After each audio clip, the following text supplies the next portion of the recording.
Hello viewers, আসসালামু আলাইকুম। নতুন একটি ব্লগ নিয়ে আপনাদের মাঝে হাজির হচ্ছি। ব্লগটি হচ্ছে হাঁস মুরগি নিয়ে।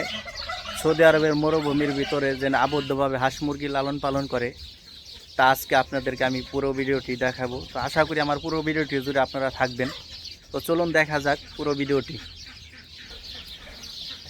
তো দেখেন, এটা হচ্ছে দেশি মোরগ। মোরগগুলো অনেক সুন্দর, মাশাআল্লাহ, অসাধারণ এক কথায়। অনেক বড় বড় সাইজের এখানে টার্কি মোরগ আছে, যেগুলো টার্কি মোরগ 10 থেকে 15 কেজি ওয়েট হবে এক একটার। একটা রাজহাঁস আছে অনেক বড় সাইজের, তারপরে হচ্ছে দেশি আছে।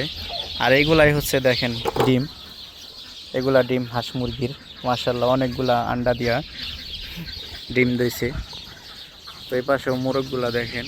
আর এইখানে হচ্ছে পানির ব্যবস্থা করে দিছে। এই পানির ভিতরে এসে হাঁসগুলা গোসল করে।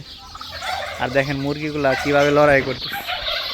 দেখেন একটা আরেকটা মোরগে, দুটোটাই মোরগ লড়াই করতেছে, যুদ্ধ চলছে একটার সাথে আরেকটার সাথে। একদম আমাদের দেশি পরিবেশে, আমাদের বাংলাদেশে যেভাবে আবদ্ধভাবে হাঁস মুরগি লালন পালন করে, তো সেভাবেই এখানে হাঁস মুরগি লালন পালন করতেছে। তো অনেক সুন্দর সুন্দর মুরগিগুলা দেখেন।